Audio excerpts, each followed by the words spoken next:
Hello students, welcome to Talking Textbook Living No Child Care present from Kota to India Teaching Live. I am Loken Singh Kumar and today we will discuss about new chapter of class 10th mathematics and that is statistics. तो बेटा आज का जो हमारा new chapter रहने वाला है काफी अमेजिंग शानदार और जबरदस्त लेक्चर रहने वाला है। आज का जो हमारा चैप्टर है ये चैप्टर आपका पूरा मतलब एक तरह से हम कह सकते हैं बहुत ही इंपॉर्टेंट चैप्टर है, क्योंकि बोर्ड लेवल के अकॉर्डिंग भी अगर हम इस चैप्टर को देखते हैं ना तो ये चैप्टर हमारे लिए काफी अच्छे मार्क्स का चैप्टर रहने वाला है। तो चलिए लेक्चर की स्टार्टिंग करने से पहले आपको पता है पहले हम क्या करते हैं, हमारे प्रमोशनल पार्ट के बारे में डिस्कशन करते हैं। तो आ जाइए फटाफट से मैं आपको क्लियर कर देता हूं। हम आपको प्रोवाइड करवा रहे हैं क्लास 6 to 8 को लैब एग्जाम्स की प्रिपरेशन, साथ में एनटीएससी एनएससी पीआरएम के साथ साथ आप अपने स्कूल से एग्जाम्स की काफी शानदार और जबरदस्त प्रिपरेशन कंटिन्यू हमारे साथ कर रहे हैं।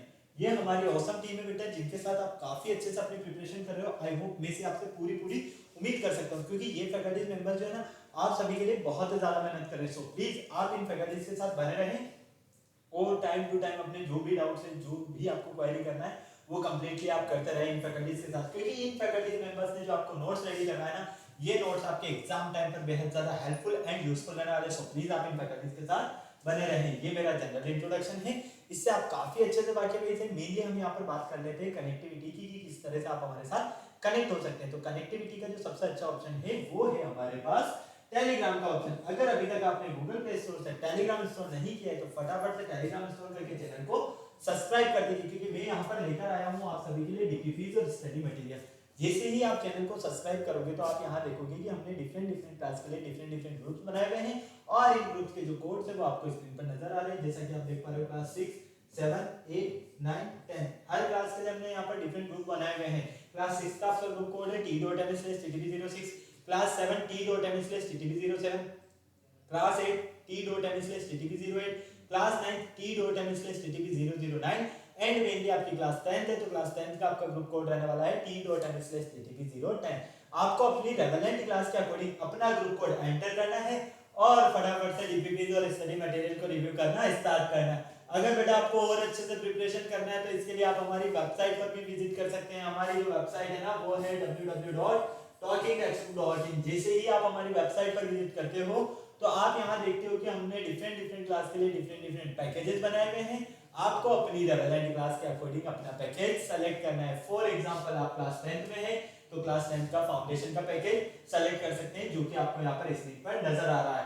स्क्रीन पर आपको टू टाइप्स के पैकेजेस नजर आ रहे हैं। फर्स्ट पैकेज जो है आपका स्टडी मटेरियल से रिलेटेड है और सेकंड पैकेज आपका टेस्ट सीरीज से रिलेटेड है। फर्स्ट पैकेज की अगर हम बात करते हैं तो इसमें मिलने वाला है आपको comprehensive study material, recorded and live classes, homework submission, bye-weekly quizzes and periodic sample paper. इतनी सारी चीजें आपको यहाँ मिलने वाली है। तो आपको क्या करना है बेटा, फटाक से बाय नाउ पर क्लिक करना है और सीधा पहुंच जाना है प्राइस डिटेल्स के ऑप्शन पर। अगर आपको लगता है कि नहीं मेरे पास जो स्टडी मटेरियल है सफिशिएंट है, मुझे स्टडी मटेरियल की नीड नहीं है, लेकिन मुझे तो सर एक अच्छी सी टेस्ट सीरीज मिल जाए, तो उसके लिए भी मैं आपके लिए ऑप्शन लेकर आया हूँ। ओनली ऑन 3500 रुपीज में काफी शानदार और जबरदस्त आपको यहाँ टेस्ट सीरीज मिलने वाली है, जिसमें आपको periodic test paper, recorded and live classes and biweekly quizzes मिलने वाले हैं। तो आपको क्या करना है, फटाक से बाय नाउ पर क्लिक करना है और सीधा पहुंच जाना है प्राइस डिटेल्स के ऑप्शन पर। जैसे ही आप प्राइस डिटेल्स के ऑप्शन पर जाते हो, यहाँ आप सभी के लिए बहुत ही अच्छी गुड न्यूज है, मैं लेकर आया हूँ आप सभी के लिए यहाँ पर 30% का डिस्काउंट ऑफर। लेकिन उसके लिए आपको क्या करना होगा, एक कूपन कोड यूज करना है और आपका जो कूपन कोड रहने वाला है वो रहने वाला है LS Live। मतलब कि आपको इस LS Live कूपन कोड के बिहाफ पर यहाँ पर 30% का डिस्काउंट मिलने वाला है। तो फॉर एग्जांपल अगर आप फर्स्ट पैकेज के लिए LS Live coupon code use करते हो तो ये पैकेज आपको ओनली ऑन 7000 रुपीज में, और सेकंड पैकेज के लिए अगर आप LS Live coupon code use करते हो तो ये पैकेज आपको ओनली ऑन 2450 रुपीज में मिलेगा। तो आपने देखा ना कितना शानदार और जबरदस्त आपको यहाँ पर डिस्काउंट मिलने वाला है। तो फटाक से आपको क्या करना है बेटा, बाय पैकेज पर क्लिक करके सीधा सा पहुंच जाना है पेमेंट गेटवे के ऑप्शन पर। और जैसे ही आप पेमेंट गेटवे के ऑप्शन पर जाते हो, अगर आप फर्स्ट पैकेज सेलेक्ट करते हो तो यहाँ आपको फर्स्ट पैकेज का अमाउंट और सेकंड पैकेज सेलेक्ट करने पर आपको यहाँ सेकंड पैकेज का अमाउंट मिलेगा। साथ ही साथ यहाँ पर आपको पेमेंट की कुछ फैसिलिटीज भी मिलने वाली है, जैसे कि credit card, debit card, net banking, जिस भी फैसिलिटी से आप चाहो उस फैसिलिटी से आप पेमेंट कर सकते हो और हमारा सब्सक्रिप्शन ले सकते हो। तो इस पूरी प्रोसेस में बेटा अगर आपको किसी भी तरह की कोई भी प्रॉब्लम आती है तो यहाँ एक छोटू सा नंबर गिवन है 9549041111, फटाक से फोन उठाना है, इस नंबर पर कॉल करना है और इस पूरी प्रोसेस से रिलेटेड जो भी आपको क्वेरी करना है कंप्लीटली आपको क्वेरी मिल सकती है। तो फटाफट से बिना देरी के इस नंबर को भी नोट कर लीजिए और इस कूपन कोड को भी नोट कर लीजिए, क्योंकि इन दोनों का ही सबसे ज्यादा आपको यहाँ पर यूज होने वाला है। ओके, चलिए लेक्चर स्टार्ट करने का टाइम आ गया और आपको पता है लेक्चर स्टार्ट करने से पहले हम क्या करते हैं, एक कार्डिनल प्रॉमिस करते हैं। क्यों करते हैं? क्योंकि आपकी और हमारी बॉन्डिंग बनी रहे। तो आज ये फटाफट से एक कार्डिनल प्रॉमिस कर लेते हैं। I promise listen to the complete lecture and make proper notes of it so that I can become a smart student. Smart आप ऑलरेडी इसे आपको क्या बनना है यहाँ पर स्मार्ट स्टूडेंट। और स्मार्ट स्टूडेंट बनने के लिए क्या करना होगा बेटा, स्मार्ट स्टडी करनी है। तो फटाफट से पेन कॉपी निकालो और स्मार्ट स्टडी करना शुरू करो मेरे साथ। तो जिस लेक्चर का आपको बेसब्री से इंतजार था, lecture number first introduction statistics chapter का, जो कि हमारे लिए काफी इंपॉर्टेंट चैप्टर है। बार बार मैं आपको स्टैटिस्टिक्स नहीं बोलूंगा, डायरेक्ट हम एक इसका कोड यूज कर लेते हैं स्टेट, ठीक है, ताकि आपको क्या है कि बार बार कंफ्यूजन ना हो। सर इसका तो नेम भी बहुत ही डिफरेंट सा नेम लग रहा है, तो आप स्टेट के नेम से याद रख सकते हो और हमारे लिए शॉर्ट फॉर्म भी रहेगा ये, ठीक है। तो इस चैप्टर में हम काफी अमेजिंग चीजें पढ़ने वाले हैं बेटा। अगर हम बात करते हैं, यहाँ पर मैं आपको सिखाने वाला हूँ कि लोअर लिमिट क्या होती है, आपकी अपर लिमिट क्या होती है, डेटा क्या होता है, आपका रो डेटा क्या होता है, फाइनल डेटा क्या होता है, साथ ही साथ अरिथमेटिक मीन अगर आपको फाइंड करना हो, मोड फाइंड करना हो, मिडेन फाइंड करना हो, किस तरह से आप फाइंड करोगे, ये सारी चीजें आपके लिए काफी इंटरेस्टिंग रहने वाली है। क्योंकि ये जो चैप्टर है ना, ये चैप्टर आपके लिए बोर्ड लेवल की अगर हम बात करते हैं तो इसमें से काफी अच्छे क्वेश्चंस आते हैं आपके लिए और इजी क्वेश्चंस आते हैं, क्योंकि कैलकुलेशन और फॉर्मूला बेस्ड क्वेश्चंस रहते हैं, ठीक है। तो यहाँ पर आपको किसी भी तरह के कोई भी प्रॉब्लम नहीं होने वाली है, इसलिए इजीली और अच्छे से आपको पढ़ना है इसे, ठीक है। तो चलिए फटाफट से देख लेते हैं व्हाई दिस लेक्चर। इस लेक्चर को हम क्यों स्टडी करना चाहते हैं, to understand arithmetic mean and method of calculating mean. हम यहाँ पर मेनली अरिथमेटिक मीन और किस तरह से मेथड्स, मतलब अरिथमेटिक मीन के जो मेथड्स है किस तरह से हम उसको कैलकुलेट कर सकते हैं, ये हम पढ़ने वाले हैं। प्रीरिक्विजिट आपको क्या क्या पता होना चाहिए, इससे पहले आपको यहाँ पर डेटा के बारे में नॉलेज होना चाहिए, रो डेटा के बारे में, ऑब्जर्वेशन के बारे में, साथ ही साथ टाइप्स ऑफ डेटा जैसे कि प्राइमरी डेटा हो गया, आपका सेकेंडरी डेटा हो गया, इस चीज के बारे में आपको नॉलेज होना बहुत ही ज्यादा जरूरी है। साथ ही साथ कीवर्ड्स जो आपके रहने वाले हैं वो सारे आपको नजर आ रहे हैं यहाँ पर, मीन, एल्यूम mean, deviation, classes mark, class mark, साथ ही साथ आपका जो फ्रीक्वेंसी है ये भी आपको नजर आ रहा है। और यहाँ से आपको जो लर्निंग आउटकम्स मिलने वाले हैं वो है calculating mean of ungrouped data, ठीक है।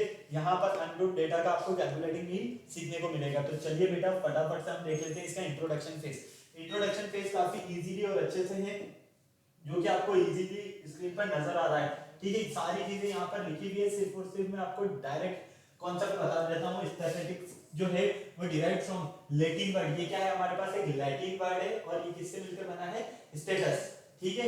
अब ये मत बोल देना सर ये स्टेटस क्या होता है, ये तो व्हाट्सएप पे देखा है हमने, फेसबुक पर देखा है हमने, वो नहीं, वो एक अलग चीज हो गया आपका। ये स्टेटस, ये जो स्टेटस है ये डिफरेंट है, ठीक है। which means a political state, जिसका मीन क्या है, political state है। Today statistics has become an integral part of everyone's life, ठीक है। यहाँ पर अगर हम देखते हैं तो हम फाइनली कह सकते हैं कि स्टैटिस्टिक्स जो है हमारे लिए बहुत ही ज़्यादा इंपॉर्टेंट है हमारे डेली लाइफ के रूटीन के अकॉर्डिंग। क्यों? क्योंकि हमारी जो डेली लाइफ रूटीन है ना वो कहीं ना कहीं डेटा से ज़रूर कनेक्ट है। अब आप बोलोगे सर डेटा कौन सा वाला डेटा की बात कर रहे हो, नेट के डेटा की बात कर रहे हो, या फिर हमारा जो साथ ही साथ डेली लाइफ में जो हमारे यूजफुल डेटा जो होता है। अरे भाई daily life useful data means कि जैसे आप स्कूल में पढ़ रहे हो, ठीक है, तो स्कूल में पढ़ रहे हो तो स्कूल का एक पूरा कंप्लीटली एक डेटा है, आपकी क्लास का कंप्लीटली एक डेटा है, आपके फ्रेंड सर्कल का आपके पास एक डेटा है, ठीक है। ये सारी चीज़ें के क्या ये डेली लाइफ में आप यूज़ करते हो या नहीं करते हो, तो इसीलिए हमने क्या कहा है, स्टेट का जो हम यूज़ करते हैं वो हमारी डेली लाइफ में काफ़ी इंपॉर्टेंट यूज रहता है, ठीक है। It is also extensively use on opinion polls, जिसका जो मेनली यूज किया जाता है किसमें किया जाता है, ओपिनियन पोल्स। जैसे कि आपने इलेक्शन रिजल्ट्स देखे हुए हैं, ठीक है, वहां पर क्या होता है, ओपिनियन पोल्स होते हैं ना कि हाँ ये जीतने वाला है, ये जीतने वाला है, किस बेसिस पर होता है, ये सारा कुछ इसी के बेसिस पर होता है। The study of statistics is concentrated with satisfying methods for collecting, organizing, summarizing, presenting, analyzing data and making meaningful decisions, ठीक है। आपको यहाँ पर स्टैटिस्टिक्स की जब आप स्टडी करते हो तो मेनली यहाँ पर आप मेथड्स जो सीखते हो वो कलेक्टिंग, साथ ही साथ ऑर्गेनाइजिंग, साथ ही साथ समराइजिंग, प्रेजेंटिंग, एनालाइजिंग डेटा, ये सारी चीजों के बारे में, मतलब कि ये क्या इसकी एक तरह से मेथड्स ही है, ठीक है। Earlier classes we have study about collection of data. Last class जो हमारी थी 9th क्लास, उसमें हमने पढ़ा हुआ है कि किस तरह से हम डेटा का क्या करते हैं, यहाँ पर collection, presenting the data in tabular form, और किस तरह से हम उसे ग्राफिकल फॉर्म और टेबुलर फॉर्म में उस डेटा को अरेंज करते हैं, साथ ही साथ यहाँ पर कैलकुलेटिंग करते हैं हम, ठीक है, central tendency. Now in this class we will study about the measuring of depressions. यहाँ पर हम जो मेनली स्टडी करने वाले हैं वो मेजर ऑफ डिप्रेशंस के बारे में यहाँ पर स्टडी करेंगे, क्योंकि जो हमने 9th क्लास में स्टडी किया है वो हमारा इसका स्टैटिस्टिक्स का क्या था, वो बेसिक कॉन्सेप्ट था।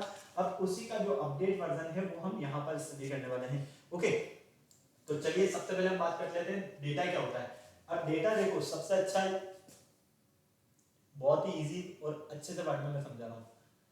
आप अपनी क्लास में हो, ठीक है, आपकी क्लास का एक अटेंडेंस रजिस्टर बना हुआ है, बना हुआ है या नहीं बना हुआ है? टीचर जब टीचर आते हैं तो वो अटेंडेंस लेते हैं आपका, तो वो क्या है, आपकी पूरी क्लास का डेटा है कि हाँ हमारी इस क्लास में 30 स्टूडेंट्स है, 30 में से 15 गर्ल्स और 15 बॉयज है, तो वो क्या हो गया, डेटा हो गया कंप्लीटली। साथ ही साथ आपका पर्सनल डेटा की अगर हम बात करते हैं तो आप क्या नेम, साथ साथ फादर का नेम, मदर का नेम, ठीक है, क्लियर है। साथ ही साथ आपके जो प्रीवियस क्लासेस के जो मार्क्स हैं या प्रीवियस टेस्ट के जो मार्क्स हैं वो सारे लिखे हुए, तो वो क्या हो गया, डेटा हो गया ना। तो फाइनली इसीलिए हमने क्या कहा है यहाँ पर, the data the numerical representation of facts. Numerical representation, और न्यूमेरिकल रिप्रेजेंटेशन मतलब जहाँ पर नंबर्स की बात आ जाती है, ओके, उसे ही हम क्या कहते हैं यहाँ पर, डेटा, रो डेटा। अब डेटा के जो टाइप्स की अगर हम बात करते हैं तो मेनली डेटा टू टाइप्स का होता है, एक तो रो डेटा होता है, एक ग्रुप डेटा होता है, ठीक है। Data obtained from direct observation, अगर ऑब्जर्वेशन डायरेक्ट हो रहा है तो वो क्या होगा, आपका रो डेटा होगा, ठीक है। The marks obtained by 10 students in a monthly test in example of raw data ungrouped data. देखो अगर हम यहाँ पर बात करते हैं रो डेटा, मतलब अगर डायरेक्ट ऑब्जर्वेशन हो रहा है, जैसे कि आपके यहाँ पर मंथली टेस्ट होता है, ठीक है, और 10 मार्क्स का 10 स्टूडेंट्स का होता है, ठीक है, क्लियर। तो ये क्या जो डेटा रहेगा ना, इसका जो मार्क्स का जो डेटा रहेगा वही क्या होगा आपके पास यहाँ पर रो डेटा होगा। और ग्रुप डेटा की अगर हम बात करते हैं तो to present the data in more meaningful way we consign the data into converting number of class of group generally not exceeding 10 और not less than 5। This help is previewing at a glance certain salient features of data. मतलब कहने का ये है, देखो group data और रो data, group मतलब कि पूरे ग्रुप की बात आने वाली है यहाँ पर, और रो मतलब कि डायरेक्ट ऑब्जर्वेशन किया जा रहा है, ठीक है।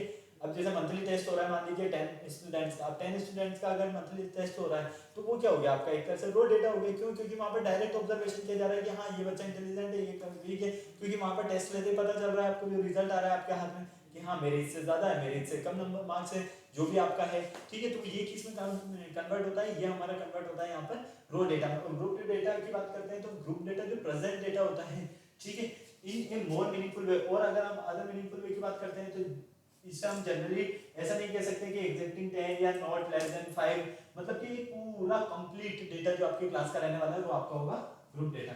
ऑब्जर्वेशन क्या होता है, each entry in the data is called, data के अंदर जो भी एंट्री होती है वो सारी क्या होती है, आपकी ऑब्जर्वेशन होता है। वेरिएबल होता है यहाँ पर the quantities which are being considered in a survey are called variables.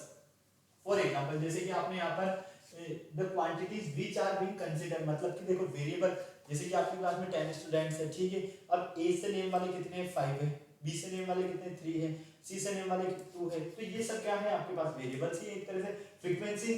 Frequency की कितने टाइम्स रिपीटेशन हो रहा है, हम ये कह सकते हैं। फ्रीक्वेंसी का क्या मतलब है, जैसे कि आपको एक बहुत इतने सारे पेज में एक तरह से हम कह सकते हैं 3-4 लाइंस में आपको काउंटिंग लिख के दिया।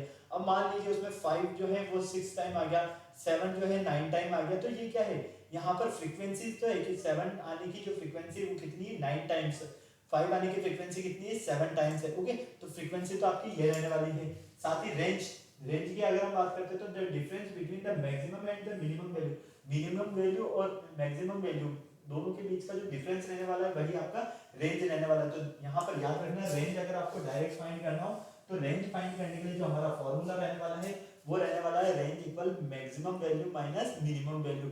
जो आपकी मैक्सिमम, काफी सारा आपको डेटा दिया हुआ है उसमें से आपकी मैक्सिमम वैल्यू जो होगी और मिनिमम वैल्यू जो होगी, अगर आप मैक्सिमम में से मिनिमम को सब्ट्रैक्ट कर देते हो तो आपको क्या मिलेगा, यहाँ पर रेंज मिलने वाली है। तो फटाफट से अगर आपको इसको नोट करना है तो नोट कर लो, और स्क्रीनशॉट लेना है तो स्क्रीनशॉट ले लो, ओके। क्लास बाउंड्रीज और true upper and true lower limits. अब लिमिट्स जो है वो क्या होती है, देखो लिमिट्स का बहुत ही जबरदस्त गेम है और यहाँ पर आपको लिमिट्स का गेम समझ में आना चाहिए, ठीक है। तो यहाँ पर लिमिट जो रहने वाली है, एक तो अपर लिमिट रहने वाली है और एक लोअर लिमिट रहने वाली है। मतलब कि एक तो हम नहीं कहते क्या कि 0 से 10, 10 से 20, 20 से 30, 30 से 40, ये क्या है आपकी लिमिट्स ही तो कि इनके बीच में, ठीक है, क्लियर। तो in the exclusive form the upper and lower limits of class are respectively known as true upper limit and true lower limit. हमने क्या कहा है यहाँ पर, the upper and the lower limit of class are respectively, class में upper limit और lower limit जो होती है उसे ही हम किस नेम से जानते हैं, true upper limit and true lower limit के नेम से। In the inclusive form the number between the upper limit of a class and lower limit of the class gives the true upper limit of the class and true lower limit of the class। मतलब कि एक तरह से हम क्या कह सकते हैं, हमारी एक लिमिट है कि हाँ अपर की मान लीजिए 90% से अब हो या 70% से अब, लोअर की 30 मिनट से 30 जो भी मार्क्स है या 30% है उससे डाउन। या फिर हम इस तरह से अगर इसको समझे, मान लीजिए आपकी एक क्लास है, ठीक है, क्लास में आप 70 स्टूडेंट है, अब 70 स्टूडेंट्स का अगर रिजल्ट आता है तो 70 स्टूडेंट्स का रिजल्ट मान लीजिए 70% से जो भी एक्स्ट्रा मतलब कि 71, 72, 73 से 100% तक के हैं, तो ये सारे क्या आ जाएंगे, अपर लिमिट में चले जाएंगे। और 70% से कम वाले जितने भी परसेंटेज वाले स्टूडेंट्स आएंगे वो किस में आएंगे, लोअर लिमिट में आएंगे।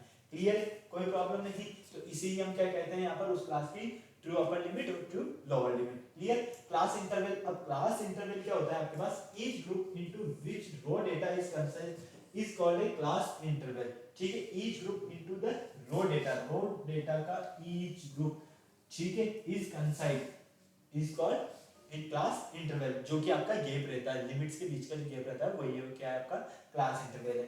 Class size the difference between TB2 true upper limit and true lower limit of table 2।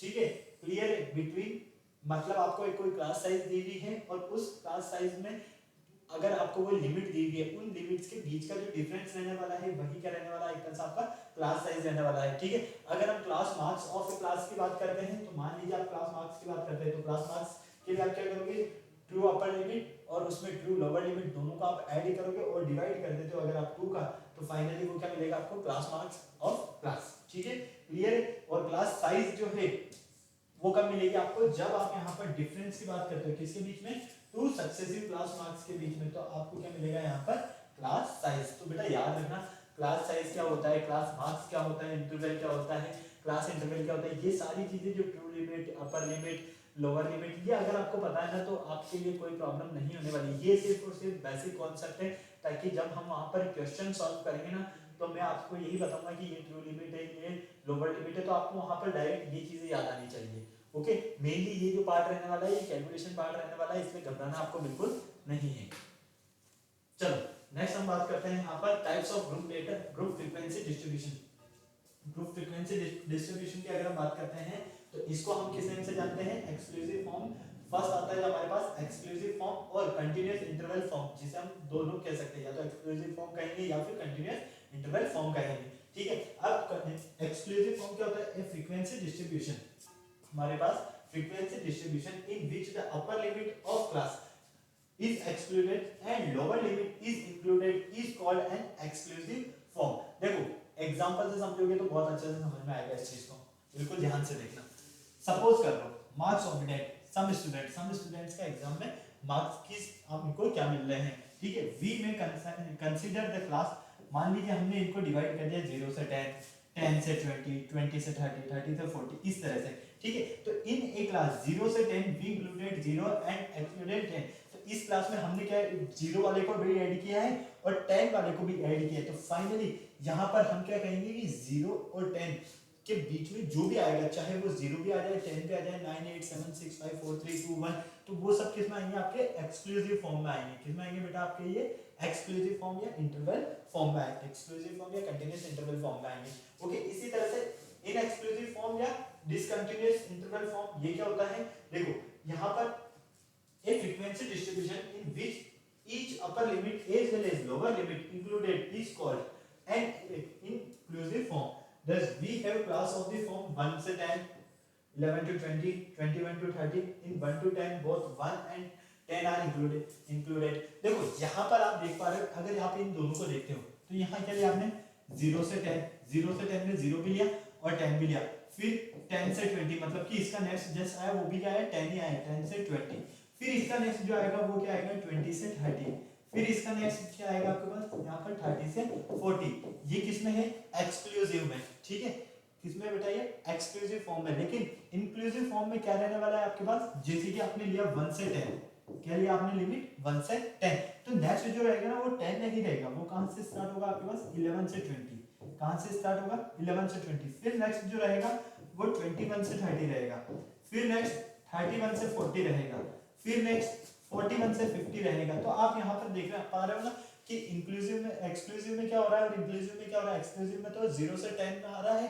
तो वापस हम किसे ऐड कर रहे हैं यहाँ पर, जो हमारा लास्ट था वो वापस रिपीट हो रहा है, फिर आगे बढ़ रही है लिमिट, फिर लास्ट रिपीट हो रहा है, फिर लिमिट आगे बढ़ रही है, लेकिन यहाँ पर क्या हो रहा है नेक्स्ट जस्ट आगे बढ़ रहा है कि 1 से 10 किया तो नेक्स्ट क्या होगा आपका 11 होगा, रिपीटेशन नहीं हो रहा है। ओके क्लियर है, तो इंक्लूसिव डेटा और एक्सक्लूसिव डेटा में आपको यहीं पर यही डिफरेंस समझना है। ओके क्लियर है, फटाफट से नोट कर लो, स्क्रीनशॉट लेना तो स्क्रीनशॉट ले लो जल्दी से। चले आगे, चलो अब हम यहाँ पे बात करते हैं मेनली अर्थमेटिक मीन। ठीक है, अर्थमेटिक मीन आपको समझना है बहुत ही इजीली और बहुत अच्छा से आपको समझ में आएगा, ये कोई यहाँ पर लफड़ा नहीं है, बिल्कुल बहुत इजीली और बहुत ही इजी चीज है यहाँ पर आपके पास। ये measure of central tendency, arithmetic mean के लिए सबसे पहले हमें यहाँ पर पता होना चाहिए कि मेजर ऑफ सेंट्रल टेंडेंसी होता क्या है, a certain value representative of the whole data and signifying its characteristic is called measure of central tendency or average. Mean, median and mode are the measure of, आपके जो ये mean होते हैं, ये median होते हैं, ये मोड होते हैं, ये किसमें आते हैं measure of central tendency data में आता है। ठीक है, अगर आपको कहा जाए कि डायरेक्ट आपको मीन फाइंड करना है, मोड फाइंड करना है, कहाँ से करोगे आप, सेंट्रल टेंडेंसी जो है आपके पास यहाँ पर, इसी के अनुसार आप मेजर कर सकते हो इसे। ठीक है, नेक्स्ट आता है आपके पास अर्थमेटिक मीन। अब अर्थमेटिक मीन जो है यहाँ पर मेनली हमें मीन फाइंड करने के जो मेथड्स है वो पता होना चाहिए। तो method of finding mean, first क्या है हमारे पास अनग्रुप्ड डेटा और ग्रुप डेटा। हम क्या कहेंगे, मीन फाइंड करने के लिए हमने इसे कितने पार्ट्स में डिवाइड किया, 2 पार्ट्स में। फर्स्ट हमारे पास ग्रुप डेटा, अनग्रुप डेटा और ग्रुप डेटा। ठीक है, अब अनग्रुप डेटा में क्या होता है, अनग्रुप डेटा की अगर हम बात करते हैं तो अनग्रुप डेटा से अगर हमें मीन फाइंड करना है तो ये हमारे पास डायरेक्ट मेथड है, और वो क्या है, x bar equal summation of n xi upon n। अब ये xi क्या मिलने वाला है, ये n क्या रहने वाला है, ये सारी चीजें भी मैं आपको ऑलरेडी क्लियर करूंगा हर एक चीज। ठीक है, सिर्फ आपको यहाँ पर मेथड्स देखने हैं बस, बिल्कुल और कुछ नहीं करना। ग्रुप डेटा का अगर मान लो आपको मीन फाइंड करना है, अर्थमेटिक मीन किस तरह से करोगे, एक तो डायरेक्ट मेथड से करोगे, या फिर अज्यूम मीन मेथड से करते हो, या फिर स्टेप डिवीजन मेथड से करते हो। ठीक है, इन तीनों का ही यूज होने वाला है, बस आपको सिर्फ और सिर्फ यहाँ पर ध्यान से देखना है इन्हें, क्योंकि अगर एक बार आपने ये चीजें समझ ली ना तो जब हम क्वेश्चन सॉल्व करेंगे तो वहां आपको किसी भी तरह की कोई प्रॉब्लम नहीं होने वाली। वो सारी प्रॉब्लम्स किस तरह से हमें सॉल्व करनी है वो मैं आपको बताने वाला हूँ, सिर्फ आप एक बार इन चीजों को देख लो ताकि आपको कोई प्रॉब्लम ना कि नहीं हमने तो ये सारे नेम ही नहीं सुना है, फर्स्ट टाइम नहीं सुन रहे, तो वो आपकी चीजें जो भी है वो क्लियर हो पाए। ओके, तो मेनली मेथड मीन फाइंड करने के जो मेथड्स हैं हमने उसे कितने कैटेगरी में डिवाइड किया, 2 कैटेगरी में, अनग्रुप डेटा और ग्रुप डेटा। अनग्रुप डेटा का एक मेथड तो हो गया हमारे पास, या तो डायरेक्ट मेथड से हम उसे सॉल्व कर सकते हैं। ठीक है, और डायरेक्ट मेथड क्या हमारे पास, x bar equal summation of n equal xi upon n। ठीक है, और ग्रुप डेटा से अगर हमें मीन फाइंड करना है तो इसलिए मेनली 3 टाइप्स के मेथड्स हमें यूज करने हैं, या तो डायरेक्ट मेथड, या अज्यूम मीन मेथड, या फिर स्टेप डिवीजन मेथड। इन तीनों की हेल्प से हम इसे सॉल्व कर सकते हैं। ओके, अब आप देख पा रहे हो कि यहाँ पर और यहाँ पर दोनों पर अगर हम डायरेक्ट मेथड की बात करते हैं तो ज्यादा डिफरेंस नहीं है, यहाँ पर सिर्फ और सिर्फ समेशन ऑफ xn और यहाँ समेशन ऑफ xf है। ठीक है, तो f से क्या मीन है, यहाँ पर फ्रीक्वेंसी से मीन है। ओके, ये चीज आपको किस तरह से मिलने वाली है, अगर आपको वो चीज समझ में आएगी ना तब आपको पता चलेगा यहाँ पर कि हाँ फॉर्मूला किस तरह का और क्यों यूज हो रहा है यहाँ पर ऐसा। ओके, वो चीज मैं आपको क्लियर करने वाला हूँ, बस आप इसको ध्यान से देखते जाइए। द अर्थमेटिक मीन, अगर हम अर्थमेटिक मीन की बात करते हैं, या अर्थमेटिक मीन से मतलब सिंपल मीन की बात करते हैं, तो of set of observation is obtained by dividing the sum of the values of observation by the number of observation. ठीक है, अगर आपको अर्थमेटिक मीन फाइंड करना, आपको कुछ डेटा दे दिया गया मान लीजिए, ठीक है, तो आप किस तरह से करोगे, पहले जो भी आपको डेटा दिया हुआ ना उस सारे का सम करोगे और जितने नंबर्स दिए हुए हैं उनको काउंट कर लोगे और उतने का उसमें डिवाइड कर दोगे सम करके, तो आपको क्या फाइंड हो जाएगा, वहां पर उसका अर्थमेटिक मीन फाइंड हो जाएगा, जिसे हम एवरेज भी कहते हैं। ठीक है, क्लियर है, फटाफट से नोट कर लो और स्क्रीनशॉट लेना है तो स्क्रीनशॉट ले लो जल्दी से। ओके, चलिए नेक्स्ट देखिए, मीन ऑफ रॉ डेटा। अगर हमें रॉ डेटा का मीन फाइंड करना है तो हम किस तरह से करेंगे। ठीक है, और रॉ डेटा क्या होता है, मैंने आपको बताया कि अगर किसी चीज का डायरेक्ट ऑब्जर्वेशन हो रहा है तो वो क्या है, आपका रो डेटा है। ठीक है, the mean of n observation, मान लीजिए हमें यहाँ पर ऑब्जर्वेशन इस तरह से दिया हुआ है कि x1 x2 x3 x4 x5 x6 से लेकर xn तक, और हमें इसका मीन फाइंड करना है। तो हमने क्या कहा अभी, देखो बिल्कुल ध्यान से, क्या कहा मैंने यहाँ पर आपको, the arithmetic mean of a set of observation is obtained by dividing the sum of the values of the observation by the number of observation। पहले हम यहाँ पर क्या करेंगे, सम ऑफ जो भी हमें यहाँ पर वैल्यू ऑब्जर्वेशन दिया है उन सारे ऑब्जर्वेशन का सम कर लेंगे, और फिर कितने ऑब्जर्वेशन दिए हैं उन नंबर्स को हम काउंट कर लेते हैं। अगर हम उस सम ऑब्जर्वेशन में डिवाइड करते हैं नंबर ऑफ ऑब्जर्वेशन का, तो फाइनली हमें क्या फाइंड हो जाता है, उसका अरिथमेटिक मीन। तो यही कॉन्सेप्ट यहाँ पर मेनली आपके लिए मीन ऑफ रॉ डेटा में यूज होने वाला है। ओके, तो फटाफट से देखो, आपको यहाँ पर observation x1 x2 x3 x4 x5 से लेकर xn तक दिया हुआ है। अगर आपको यहाँ पर इसका मीन फाइंड करना है तो क्या करोगे, x bar equal x1 plus x2 plus x3 से लेकर xn अपॉन टोटल नंबर कितने हैं आपके पास, n। तो फाइनली आपको क्या मिलता है, इसको हम पढ़ते हैं समेशन। क्या पढ़ते हैं, समेशन। ओके, तो summation of xi upon n। ठीक है, क्लियर है, कोई प्रॉब्लम नहीं, फटाफट से नोट कर लो, स्क्रीनशॉट लेना है तो स्क्रीनशॉट ले लो। ओके, कोई प्रॉब्लम नहीं, इजीली ध्यान से समझो, सारी चीज आपको यहाँ पर समझ में आने वाली है। यहाँ पर हमारे पास nxi लिख सकते हैं हम इसे चाहे तो, ठीक है, क्योंकि total number of summations observation कितना हमारा n है। Product of mean and number of items gives sum observation. ये तो चीज आपको अभी इजीली समझ में आने वाली है। फटाफट से पहले इसको नोट कर लो। यहाँ पर मेनली आपके लिए रॉ डेटा के लिए जो फॉर्मूला है वो ये रहा, summation of i equal xi upon n। Okay, next, mean of ungrouped data. अगर हमें अनग्रुप्ड डेटा का, रो डेटा का तो आपको पता चल गया कि किस तरह से फाइंड करना है। अगर अनग्रुप्ड डेटा का आपको यहाँ पर मीन फाइंड करना है तो इसके लिए फ्रीक्वेंसी डिस्ट्रीब्यूशन होना जरूरी है। ठीक है, लेट कर लीजिए आपको x1 से लेकर xn तक जो भी दिया है ये ऑब्जर्वेशन दिया हुआ है विद रेस्पेक्टिव, और किस में दिया हुआ है, इसकी फ्रीक्वेंसी में, f1 f2 से लेकर fn तक क्या इसकी फ्रीक्वेंसी। तो this mean observation x1 occurs f1, मतलब कि x1 की जो फ्रीक्वेंसी वो कितनी है, f1 है, x2 की फ्रीक्वेंसी कितनी है, f2, x3 की फ्रीक्वेंसी f3, x4 की फ्रीक्वेंसी f4, इसी तरह से xn की फ्रीक्वेंसी कितनी है, fn। क्लियर है, कोई प्रॉब्लम नहीं। तो हमें अगर यहाँ पर इसकी फ्रीक्वेंसी के साथ में अनग्रुप्ड डेटा की अगर हमें मीन फाइंड करना है तो यहाँ पर नंबर ऑफ ऑब्जर्वेशन जो आपके पास रहेगा, ऑब्जर्वेशन देखो और ऑब्जर्वेशन के साथ में उसकी फ्रीक्वेंसी भी देखो।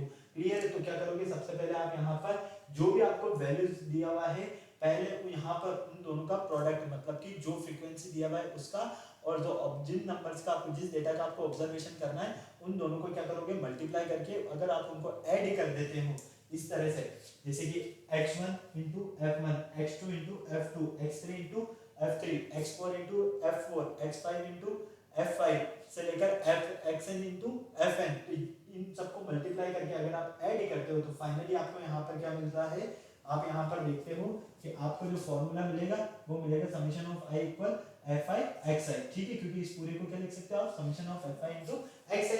अब यहाँ पर अगर आपको इसका मीन फाइंड करना है तो मीन फाइंड करने के लिए जो फॉर्मूला होगा वो रहने वाला है आपका x बार इक्वल, पहले क्या था, समेशन ऑफ xi था अपॉन n था ना, तो यहाँ पर xi into fi frequency upon किसका डिवाइड करोगे, फ्रीक्वेंसी का, टोटल कितनी फ्रीक्वेंसीज हैं आपके पास। ओके, क्लियर है, कोई प्रॉब्लम नहीं, फटाफट से नोट कर लो और स्क्रीनशॉट लेना तो स्क्रीनशॉट ले लो। इसीलिए हमने क्या कहा, it is understood that i various form of 1 to n, i क्या है, वेरियस फॉर्म है 1 से लेकर n तक। ओके, फटाफट नोट कर लो बेटा, स्क्रीनशॉट लेना तो स्क्रीनशॉट ले लो जल्दी, 30 मिनट्स होने में आ रहे हैं, थोड़ा सा जल्दी करो, और भी चीजें हमें डिस्कस करनी है यहाँ पर काफी सारी।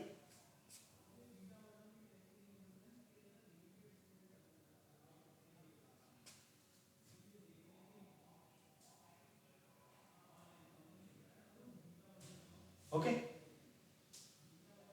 चलिए अब हम देखते हैं कि mean of group data. Group data का अगर हमें मीन फाइंड करना हो तो किस तरह से करें। देखो, सबसे पहले हमने यहाँ पर रो डेटा का फाइंड किया, रो डेटा का फाइंड किस तरह से किया, मीन फाइंड, जितना भी हमें ऑब्जर्वेशन दिया था उन सारे नंबर्स का हमने पहले सम कर लिया, और जितने नंबर थे उसका हमने डिवाइड कर दिया, तो हमें रो डेटा फाइंड हो गया।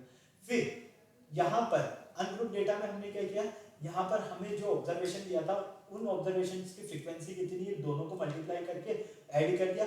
ठीक है, क्लियर है सबको, और उसमें टोटल फ्रीक्वेंसीज का हमने डिवाइड कर दिया, तो हमें अनग्रुप डेटा फाइंड हो गया। यहाँ पर हमें ग्रुप डेटा का मीन फाइंड करना है, और ग्रुप डेटा का मीन फाइंड करने के लिए क्या करोगे, to calculate the group data we have 3 methods. इसके लिए मेनली हमारे 3 मेथड्स है। फर्स्ट हमारा डायरेक्ट मेथड, सेकंड है अज्यूम्ड मेथड और थर्ड है स्टेप डिविएशन मेथड। ठीक है, इन तीनों ही मेथड्स को हमें देखना है कि तीनों मेथड्स में कॉन्सेप्ट क्या रहने वाले हैं आपके। फर्स्ट की बात करते हैं कि डायरेक्ट मेथड में आपके पास क्या रहने वाला है। First method, finally the class marks. आपको एक क्लास मार्क्स गिवन है, ठीक है, और वो भी किस में गिवन है, क्लास इंटरवल में गिवन है, मतलब कि आपको वो गैप में गिवन है। क्लियर है, ओके, जैसे कि 0 से 10, 10 से 20, 20 से 30, इस तरह से। Okay, these class marks are respectively by x1 xi in general for the ith class interval। और यहाँ पर मेनली क्लास इंटरवल क्या दिया हुआ आपको, ith। वी हैव फ्रीक्वेंसी, हमारे पास यहाँ पर फ्रीक्वेंसी जो है वो क्या है, fi, और कोरस्पॉन्डिंग टू क्लास मार्क्स, और किसके कोरस्पॉन्डिंग है, क्लास मार्क्स के। ठीक है, क्लियर है। तो यहाँ से हमें अगर इसे सॉल्व करना है तो इसके लिए हमें पहले कुछ इसकी स्टेप्स फॉलो करनी होगी डायरेक्ट मेथड की। फर्स्ट में क्या करना है आपको, यहाँ पर finding the class marks mid value. पहले आपको मिड वैल्यू फाइंड करनी है कि हाँ एवरेज कितना है इसका। ठीक है, मिड वैल्यू फाइंड करनी, बीच की वैल्यू फाइंड करनी। अगर मैं आपसे कहता हूँ आपको यहाँ 10 और 20 दिया जाता है, अगर आपको इसका मिड वैल्यू फाइंड करना तो आप क्या बताओगे, सबसे पहले 10 और 20 दोनों को ऐड करके इसमें 2 का डिवाइड कर दोगे तो फाइनली आपको यहाँ पर क्या मिलेगा, मिड वैल्यू मिल जाएगी। यही है ना, सेम कॉन्सेप्ट यहाँ पर भी यूज होने वाला। अगर आपको क्लास मार्क्स का मिड वैल्यू फाइंड करना है तो आप पहले तो लोअर लिमिट लो और अपर लिमिट लो, उन दोनों को ऐड करो और उसमें डिवाइड कर दो आप 2 का, तो फाइनली आपको क्या फाइंड हो जाएगा, यहाँ पर आपको फाइंड होता है कि उस क्लास की जो मिड वैल्यू है वो क्या मिलने वाली है। स्टेप 2 में कैलकुलेट करोगे आप किसे, xi और fi। ठीक है, मतलब कि फ्रीक्वेंसी जो है और जो यहाँ पर हमारे पास नंबर से जिनकी फ्रीक्वेंसी हमें मिलने वाली है उन दोनों को मल्टीप्लाई करके। क्लियर। थर्ड में आपको क्या करना है, यहाँ पर इनका समेशन लेना है। ठीक है, क्लियर। तो फाइनली हम यहाँ पर देखते हैं कि हमें जो फॉर्मूला मिलता है वो क्या मिलता है, x bar equal summation of fi into xi upon summation of fi। Clear है, ये किसका फॉर्मूला है, डायरेक्ट मेथड ग्रुप डेटा का मीन फाइंड करने के लिए हमारा फॉर्मूला है। फटाफट से अगर आपको इसका स्क्रीनशॉट लेना है तो स्क्रीनशॉट ले लो, और अगर आपको इसको नोट करना है तो नोट कर लो। मेनली आपको सबसे पहले याद रखना, यहाँ पर इनकी मिड वैल्यू फाइंड करना है। मिड वैल्यू फाइंड करने के लिए आपको यहाँ पर जिन डेटा का ऑब्जर्वेशन दिया हुआ है उनकी फ्रीक्वेंसी कितनी है उनको आपस में मल्टीप्लाई करके ऐड कर दो और उसमें टोटल फ्रीक्वेंसी का डिवाइड कर दो, तो फाइनली आपको क्या फाइंड हो जाएगा, यहाँ पर डायरेक्ट मेथड, वो भी ग्रुप डेटा का। ओके, क्लियर है। चलिए सेकंड आता है हमारे पास assumed mean method. Assumed mean method क्या होता है हमारे पास, जिसे हम शॉर्टकट मेथड भी कहते हैं। ठीक है, the case in which numerical value, इस केस में हमारे पास न्यूमेरिकल वैल्यू किसकी, of xi and fi are large, become tended and time consuming to find product of xi and fi। in this case assume mean method is used।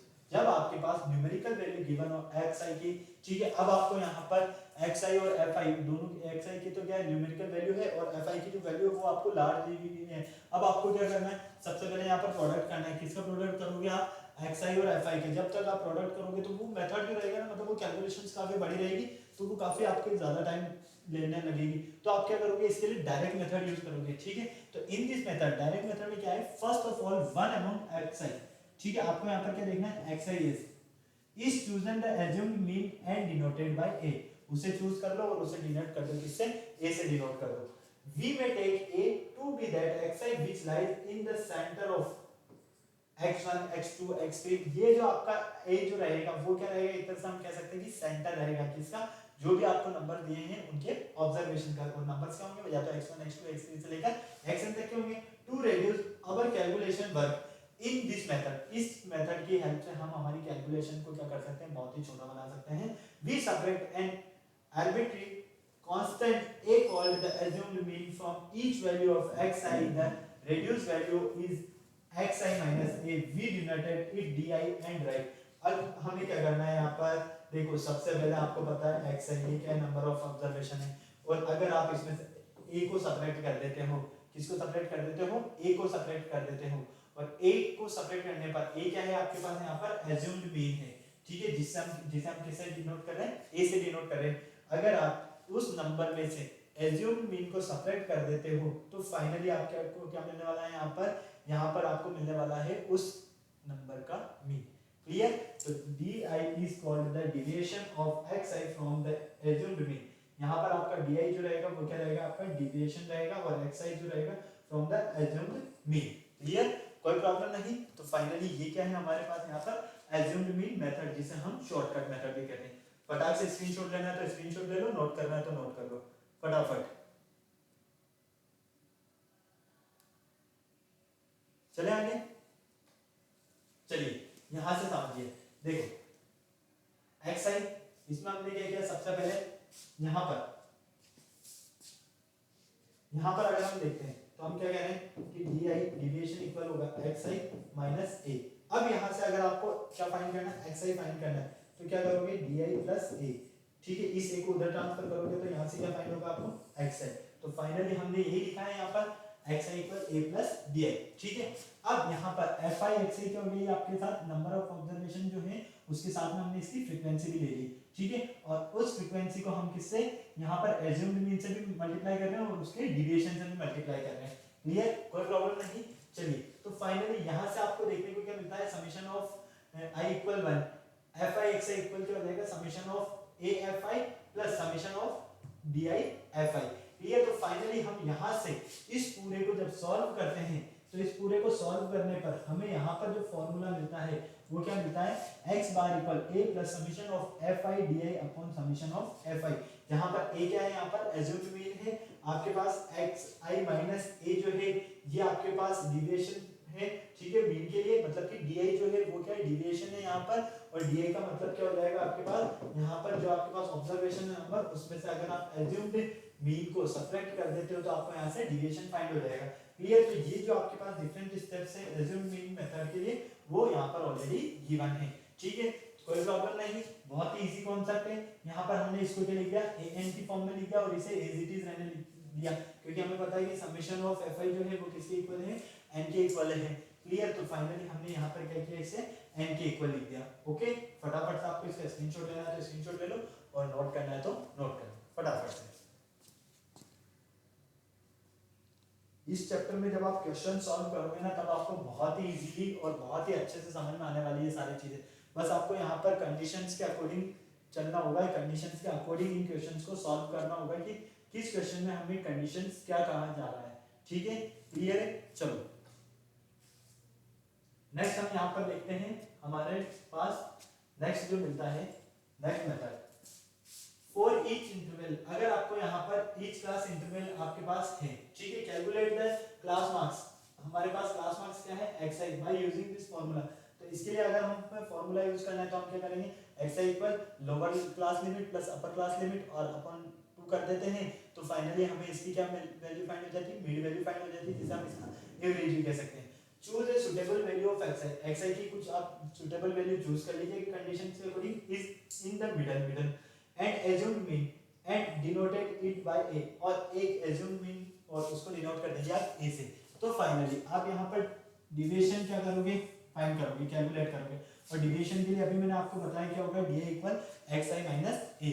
Clear, तो फिर आपको क्या करना है, यहाँ पर प्रोडक्ट करना है किसका, डिविएशन का और फ्रीक्वेंसी का। क्लियर है, तो फाइनली यहाँ से आपको मिलेगा फाइंड n फाइंड कीजिए आप, तो समेशन ऑफ xi मिलेगा ये आपको। तो यहाँ से आप देखते हो कि आपको जो फॉर्मूला मिलता है वो डिविएशन के साथ में क्या मिलता है, a plus summation of fi into D i upon summation of fi।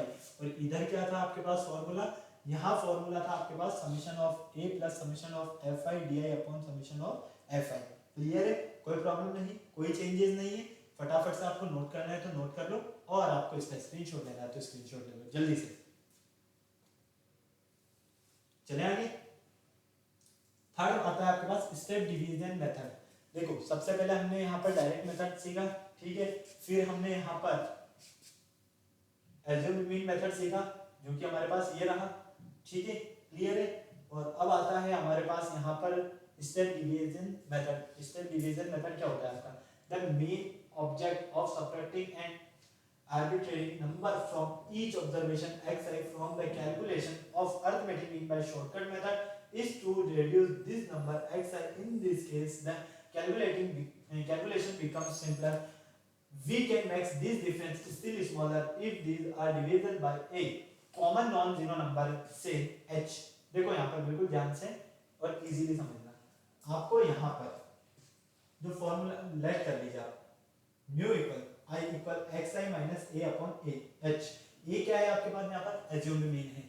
H क्या है आपके पास यहाँ पर, एच आपके पास यहाँ पर आपको नजर आ रहा है काफी अच्छे से, अभी मैंने आपको बताया है कि ये जो एच है ये क्या है हमारे पास यहाँ पर, we can make this different still smaller if this are divisible by a, non common zero, non zero common number, ठीक है, से एच, और वो क्या है हमारे पास नॉन कॉमन जीरो नंबर है, वो क्या है हमारे पास एच है। अब यहाँ से अगर हम एक्स आई की बात करते हैं, एक्स आई अगर हमें फाइंड करना है तो एक्स आई फाइंड करने के लिए क्या करोगे, ये रहा आपका एक्स आई, इन दोनों को तो आप क्या करोगे मल्टीप्लाई करोगे, h इंटू यू आई दोनों मल्टीप्लाई होंगे और इसको आप उधर भेजोगे तो ये माइनस का उधर जाएगा तो प्लस हो जाएगा। आई से मीन क्या है आपके पास यहाँ पर ऑब्जर्वेशन से, और आई क्या है आपका रियल नंबर होगा, कोई भी 1 2 3 4 5 6 n तक होगा, क्लियर है, कोई प्रॉब्लम नहीं। अब यहाँ पर आप देखते हो आपको यहाँ से x equal a plus h into u i है आपके पास, तो फॉर्मूला जो मिलेगा वो h के केस में क्या मिलेगा, x bar equal a plus H upon n summation of you I into F I. ध्यान रखना स्टेप डिवीजन मेथड के लिए फॉर्मूला क्या रहेगा, अगर आपको एज्यूम करना है, एज्यूम मीन के लिए जो आपका फॉर्मूला रहेगा वो क्या रहेगा, और डायरेक्ट मेथड के लिए फॉर्मूला क्या रहेगा। अगर आपको ये तीनों चीजें पता है तो आपको कोई प्रॉब्लम यहाँ पर नहीं होने वाली है, ओके। तो यहाँ पर फाइनली हम क्या देखते हैं, इसके लिए जो स्टेप्स है हमारी वो क्या है, फर्स्ट स्टेप की अगर मैं बात करता हूँ, ईच क्लास इंटरवल, हमारे पास जो भी क्लास इंटरवल है उसको क्या करना है, आपको कैलकुलेट करना है क्लास मार्क्स को, ठीक है, बाय यूजिंग फॉर्मूला, और किस फॉर्मूला से, lower limit plus upper limit upon 2, ठीक है, कर लिया। फिर आपको यहाँ पर suitable value of x i in the middle, x i की जो भी आपको सुटेबल वैल्यू मिलती है मिडल में से वो लेना है, उसको एज्यूम करना है, let assume mean denoted by it a, by a, और यहाँ पर आपको फिर क्या करना है, यहाँ पर जो भी आपको एक्स आई मिल रहा है मिडल वैल्यू पर, उसके साथ में आप एज्यूम कर लीजिए कि आपके पास इसका मीन यही रहने वाला है, ओके। कैलकुलेट डिविएशन, फिर आप डिविएशन को क्या करोगे, कैलकुलेट करोगे, तो डिविएशन को कैलकुलेट करते हो तो D equal x i minus ए, यही है, ठीक है। फिर आप कैलकुलेट करोगे, किसे कैलकुलेट करोगे आप यहाँ पर, you I equal x i minus a upon H को, ठीक है। तो यहाँ पर डी आई जो है आपके पास x माइनस ए है, तो हम चाहे तो इसे डी आई भी लिख सकते हैं और हम चाहे तो x माइनस ए भी लिख सकते हैं, where h is the class size, h जो है हमारे पास वो क्या है, उस क्लास का साइज है, और common factor of all day, और जो भी हमारे पास डी आई है उसका कॉमन फैक्टर है, clear. Find f i into u i, फिर आपको क्या करना है, फ्रीक्वेंसी और यू आई को दोनों को आपस में मल्टीप्लाई कर देना है, ठीक है, हर एक केस में, यू आई के हर एक केस में। तो find summation of f i u i and summation of x i, ये समीशन का साइन है, ठीक है, क्लियर। तो फाइनली आप यहाँ से क्या करोगे, मीन कैलकुलेट करने के लिए जो फॉर्मूला यूज करोगे वो रहेगा आपका x bar equal a plus summation of f i into u I upon summation of f i into H, clear, कोई प्रॉब्लम नहीं। फटाक से स्क्रीनशॉट लेना है तो स्क्रीनशॉट ले लो, नोट करना है तो नोट कर लो, बेटा मैं पानी पी लेता हूँ तब तक।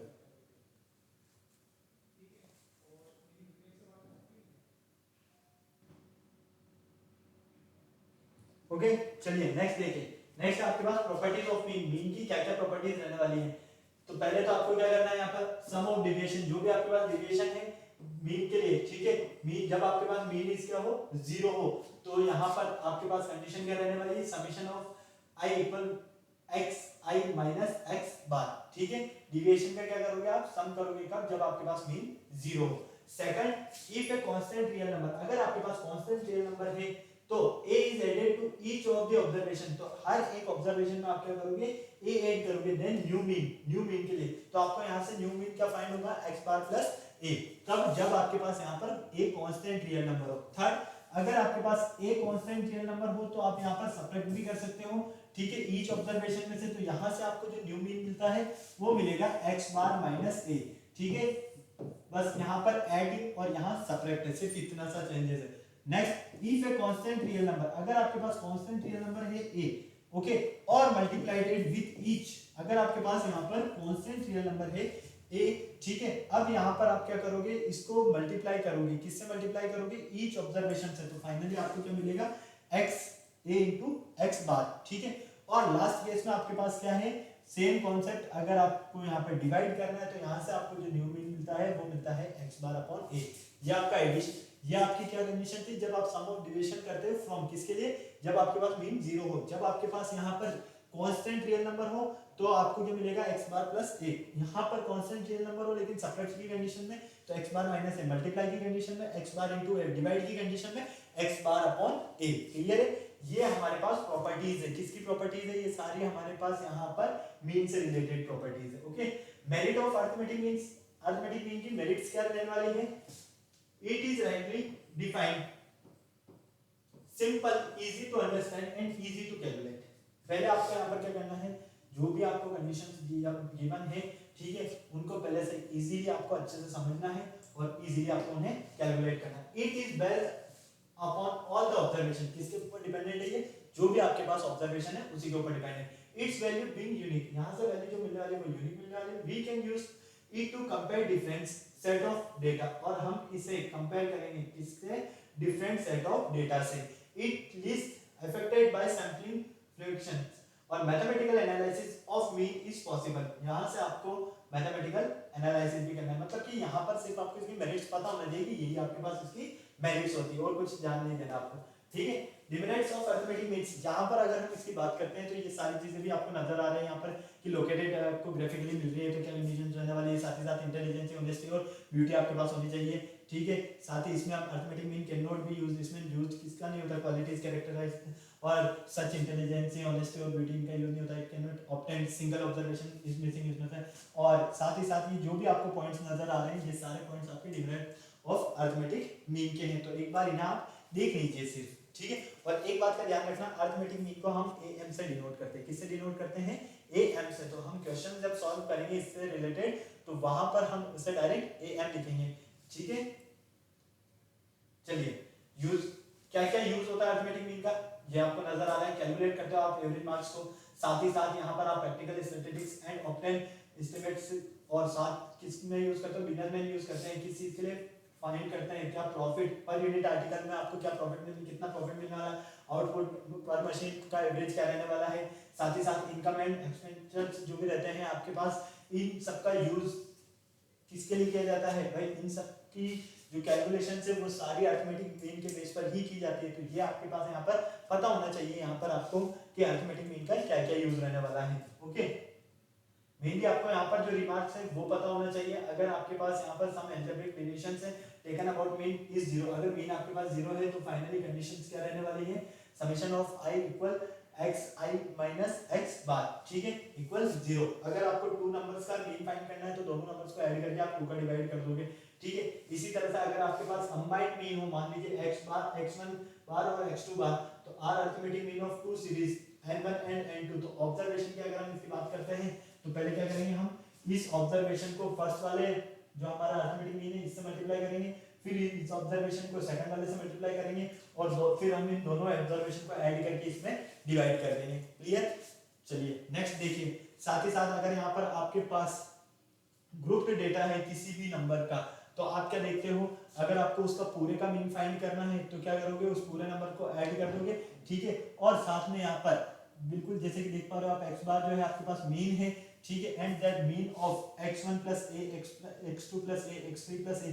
यहाँ पे आपको क्या नजर आ रहा है, यहाँ से आप एक्सटेंड नंबर अगर आप लेते हो तो ये वाली कंडीशंस मिलने वाली है किसके लिए? For all values of a के लिए। ओके, इसी तरह से यहाँ पर आप देख पा रहे हो अगर डिवाइड की कंडीशन, मल्टीप्लाई की कंडीशन है या डिवाइड की कंडीशन है तो इस तरह से मिलने वाला है। साथ ही साथ अगर फर्स्ट एंड नेचुरल नंबर्स का आपको मीन फाइंड करना है, सबसे इंपॉर्टेंट कॉन्सेप्ट आपके ये तीनों रहने वाले हैं। ये तीनों जो टिक रिमार्क है ये सबसे आपके ज्यादा इंपॉर्टेंट रिमार्क्स है, इनको ध्यान से देखना। अगर आपको फर्स्ट एंड नेचुरल नंबर्स का मीन फाइंड करना है तो n+1/2 कर दोगे, n क्या होगा? Number of observation. ठीक है, क्लियर? जो भी आपको ऑब्जर्वेशन दिया होता है मीन ऑफ स्क्वायर, अगर आपको यहाँ पर फर्स्ट एंड नेचुरल नंबर्स के स्क्वायर फाइंड करने हैं तो n+1 × 2n+1/6 करोगे। और अगर आपको क्यूब फाइंड करने हैं फर्स्ट एंड नेचुरल नंबर्स के तो इसके लिए फार्मूला रहने वाला है 1/n × n+1/2 का होल स्क्वायर। अगर आपको first and natural numbers find करने हैं तो इसके ऐसे कर सकते हो, n नेचुरल नंबर्स का स्क्वायर फाइंड करना है तो ये रहा फार्मूला, और n नेचुरल नंबर्स का क्यूब फाइंड करना है तो ये रहा फार्मूला।